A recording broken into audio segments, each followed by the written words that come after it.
सुप्रभातम, वंदे मातरम, नमस्कारम। प्रातःकालीन इस सुखद मंगल वेला में माँ सरस्वती को शत शत नमन करते हुए ऑनलाइन क्लास में प्यारे बच्चों, रुचिरा पाठ्य पुस्तक भाग तृतीय के एकादश पाठ सावित्रीबाई फूले में आप सभी का हार्दिक स्वागत एवं अभिनंदन करती हूँ।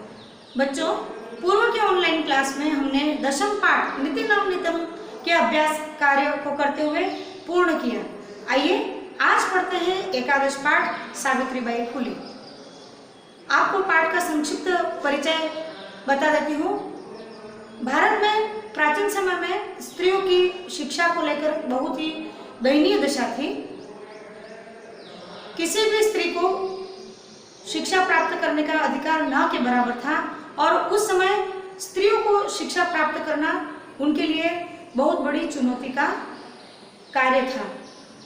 परंतु इन चुनौतियों का डटकर जो मुकाबला करता है, आगे बढ़ता है, उसको बहुत सारी कठिनाइयों का सामना ही करना पड़ता है।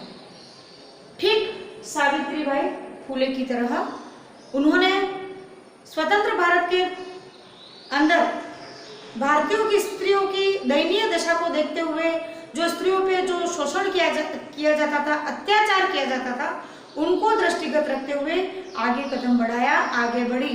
पर उनको भी उस समय अज्ञानतावश शिक्षा की कमी थी, तो उनको बहुत बड़ी यातनाओं का सामना भी करना पड़ा।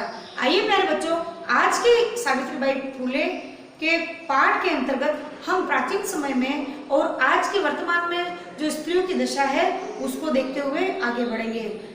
आइए प्यारे बच्चों, पाठ वाचन से पूर्व पाठ में आए काठिन्य जो शब्द हैं उनका वाचन करते हैं, शब्दों के हिंदी अनुवाद को समझते हैं।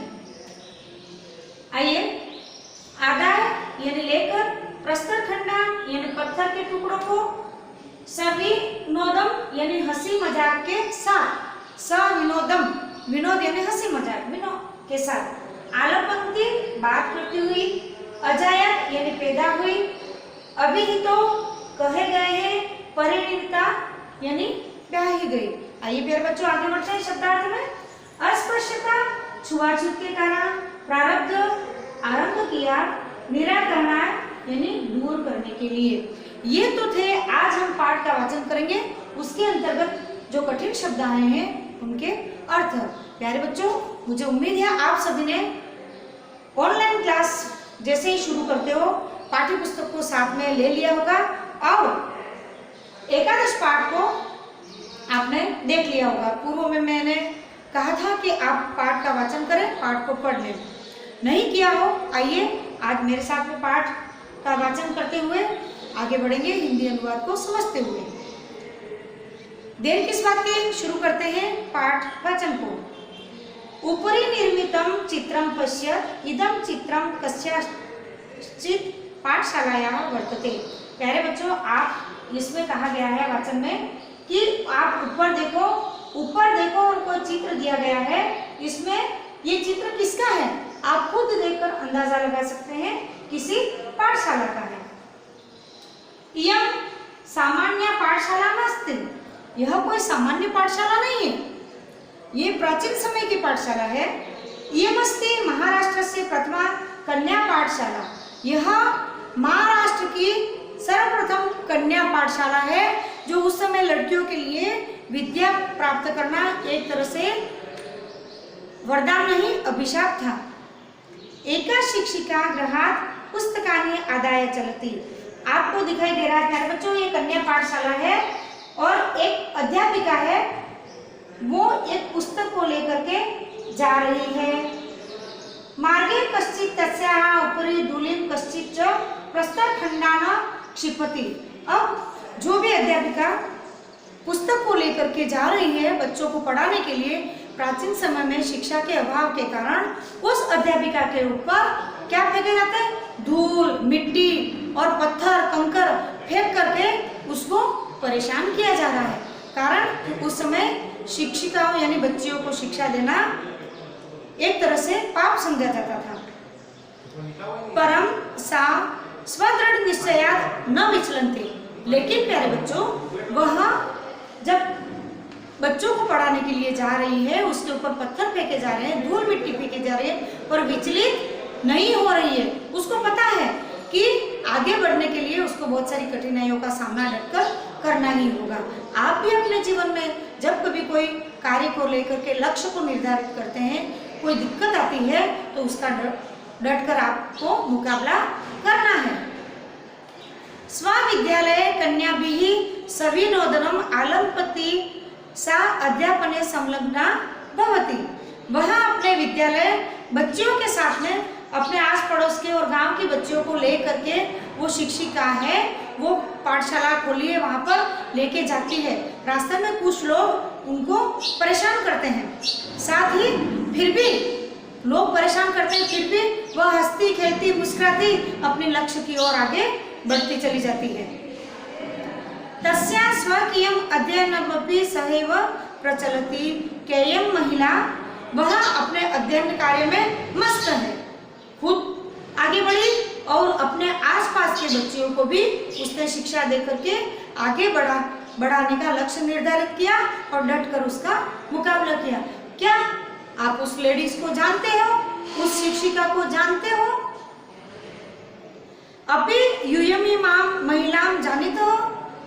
इयमेव महाराष्ट्रस्य प्रथम महिला शिक्षिका सावित्रीबाई फुले नामधेया।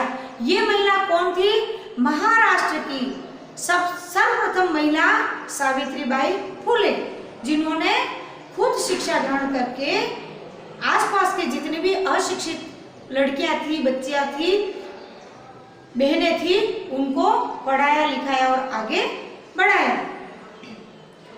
जनवरी मासस्य तृतीय दिवसे 1831 तमे ख्रीस्ताब्दे महाराष्ट्रस्य नायगांव नाम्नी स्थाने सावित्री अजायत। अब आपके सावित्रीबाई फुले का जीवन परिचय आपको यहाँ से बताते हैं कि सावित्रीबाई फुले कौन थी, उनका जीवन कैसा था, उनके माता पिता कौन थे, कहाँ जन्म लिया, क्या हुआ उनके साथ, उनका परिचय आप संक्षिप्त में पाठ के माध्यम से आपको बताती हूँ।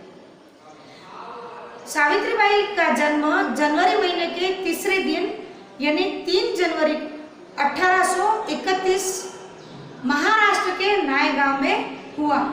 जन्म हुआ 3 जनवरी 1831 में महाराष्ट्र के नायगांव में सावित्रीबाई फुले का जन्म हुआ। तस्य माता लक्ष्मीबाई पिता च खंडोजी इति अभिहितो। उनकी माता लक्ष्मीबाई और पिता खंडोजी थे। माता और पिता, माता का नाम लक्ष्मीबाई था और पिताजी का नाम खंडोजी था। 9 वर्ष देशीया सा ज्योतिबा फुले महोदयन परिणीता। अब प्राचीन समय में प्यारे बच्चों, आपके दादा दादी, नाना नानी और जो पुराने बड़े बूढ़े हैं उनको पूछना, पुराने समय में 8-9 वर्ष की कन्या का विवाह हो जाता था, है ना। तो 9 वर्ष की उम्र में ज्योतिबा फुले के साथ में उनका विवाह किया गया। सोपि तदानीं 13 वर्ष कल्पः एव आसीत्। यतो हि सः स्त्री शिक्षायाः प्रबलः समर्थकः आसीत्। यह 13 वर्ष की उनकी उम्र थी और स्त्री शिक्षा के प्रबल समर्थक थे। सावित्र्याः मनसि स्थिता अध्ययनाभिलाषाम् उत्साहं प्राप्तवती। सावित्रीबाई फुले ज्योतिबा फुले के साथ में उनका जो विवाह हुआ, शादी हुई और दोनों शिक्षा के प्रबल समर्थक थे। दोनों ने अपनी मानसिकता को प्रबल किया अध्ययन पढ़ने में और पढ़ाने में। अतः परम साग्रहम आंग्ल भाषाया अपि अध्ययनम कृतवन्ती। और उन्होंने अंग्रेजी भाषा को भी सीखा, अपनी भाषा को भी सीखा। 1848 तमे ख्रीस्ताब्दे पुणे नगरे सावित्री ज्योतिबा महोदयेन सह कन्यानां कृते प्रदेशस्य प्रथम विद्यालयम् आरभत। 1848 पुणे नगर में सावित्री ज्योतिबा महोदय ने लड़कियों के साथ में प्रदेश का सर्वप्रथम विद्यालय प्रारंभ किया। तदानीं सा केवलम 17 वर्षीय आसीत्। सप्तदश, 7 और 10 कितने होते हैं प्यारे बच्चों? 17 वर्ष की उम्र थी। 1851 तमे ख्रीस्ताब्दे अस्पृश्यत्वात् तिरस्कृतस्य समुदायस्य बालिकानां कृते पृथक्तया अपर विद्यालय प्रारब्ध। उन्होंने पहले प्राचीन समय में, पूर्व समय में छुआछूत, भेदभाव, ऊंच नीच, अमीर गरीब, ये सारी कुछ परिस्थितियां ऐसी जो अंधविश्वास है ना, सामाजिक कुरीतियां ऐसी फैली हुई थी, उन सबका डटकर सावित्रीबाई फुले, ज्योतिबा फुले ने डटकर मुकाबला किया और धीरे धीरे शिक्षा के, ज्ञान के दीप के माध्यम से उन्होंने प्रकाश को फैलाया और इन कुरीतियों को, ऊंच नीच भेदभाव को, अस्पृश्य जो छुआछूत की भावना थी, उन्होंने धीरे धीरे दूर किया। कैसे? विद्यालय खोल करके, बच्चियों को शिक्षा दे करके, इनके जो सामाजिक कुरीतियां हैं, अंधविश्वास है, उनसे हमें क्या नुकसान है और नहीं होंगे तो हमें क्या लाभ है, ये ज्ञान का दीपक जलाया, प्रचार किया और धीरे धीरे आज समाज में छूत अछूत भेदभाव समूल नष्ट हो गया, यानी खत्म हो गया। ये शुरुआत ज्योतिबा फुले और सावित्रीबाई फुले द्वारा पाठशाला खोल करके किया गया। प्यारे बच्चों, आज के ऑनलाइन क्लास में बस इतना ही। आगे हम बढ़ेंगे अगली ऑनलाइन क्लास में, जो शेष पाठ है और अभ्यास कार्य को करेंगे और पढ़ेंगे। प्यारे बच्चों, आप पाठ का वाचन करें, बार बार वीडियो को देखें, सुने और पढ़ें और हिंदी अनुवाद, ये कहानी या इसका सारांश, इसको याद करते हुए अगली क्लास को भी देखें और पढ़ना जारी रखेंगे। प्यारे बच्चों, आज की ऑनलाइन क्लास में बस इतना ही। आज्ञा लेने से पहले कहना चाहूंगी कि कोविड महामारी 19 अभी तक गई नहीं है। महामारी के जो आसान नियम है उसका पालन करेंगे, हमारे साथ आप भी मास्क लगाएंगे, सैनिटाइज करेंगे, हाथ और मुंह को बार बार धोएंगे, भीड़ वाली जगह पर नहीं जाएंगे, आवश्यकता होने पर ही घर से बाहर निकलेंगे, तभी हम इस महामारी को रोक पाएंगे। प्यारे बच्चों, आज की ऑनलाइन क्लास में बस इतना ही। मुझे आज्ञा दें, अगली ऑनलाइन क्लास में फिर मिलते हैं, तब तक के लिए धन्यवाद, नमस्कार, जय हिंद प्यारे बच्चों।